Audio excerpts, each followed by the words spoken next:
We're about to test one of the greatest cars in the world. On a track, its acceleration is seemingly endless. The engine management system is more sophisticated than any PC. It's a four-door saloon that does 200 miles an hour.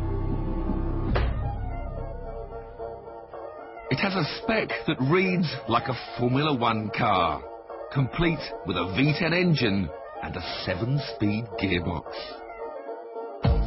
It's yours for £62,000. This is BMW's mighty M5.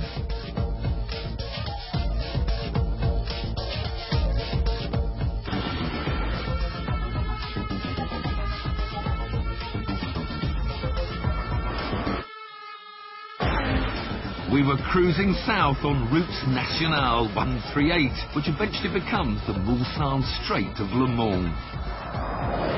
Perfect time to start experimenting with the 5-litre V10 engine. The moment we're in relaxed about town mode with only 400 horsepower. But if we just press this little button and we go from 400 horsepower to 507, and the whole engine tone just comes alive.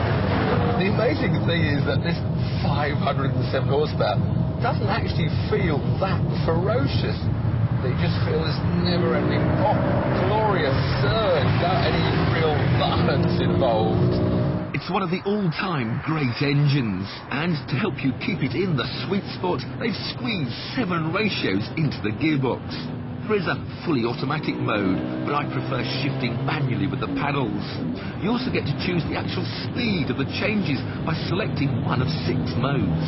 Having driven the car for somewhat 100 miles or so and played with all these different gear changes, I'm beginning to realise that although mode 1, the slowest change, might give your passengers' necks a slightly easier time, you can actually make even smoother changes in mode 6, the fastest change, just by giving a little lift of the throttle. We'll just demonstrate. Select 3rd gear, build up the revs, up, lift, woof, through it goes. Didn't notice that at all. Crew, hey look, I want you to listen to the engine start up. It's a bit bizarre for all the beautiful sounds of yesterday, because actually on tick over, it can sound a bit rough.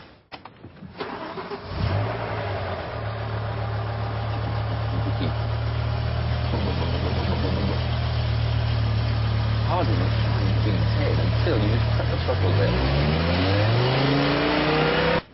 Time to go. Pack the camera away. Come on, let's get on the road.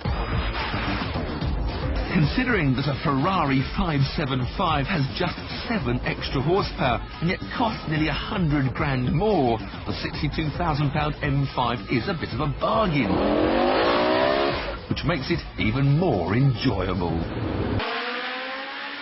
So it was up the road to sister track Pau Arnaud for the final part of our test. Now at the end of this pit straight, there's an amazing blind right left. When you get up to 4th gear, you just clip the 1 curve and it just throws you to the left one. To the bottom, 2 right-handers, which, if you want to have fun, can be taken as 1.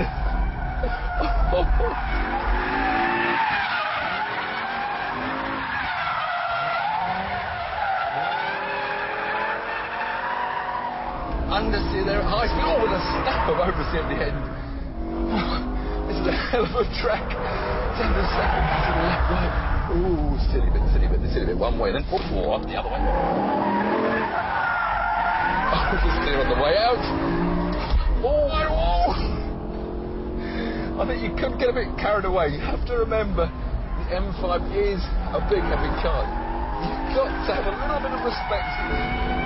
That weight just throws the front out, and then of course when you're braking in long braking distances, you just need a bit more room. The car's slightly lazier in its reactions. Amazing thing is the brakes are holding up brilliantly for such a tight circuit. One more, flick it, power. Now on the throttle then, backs out, catch it on the throttle, bit more throttle, now lift up the throttle as we dive into the corner.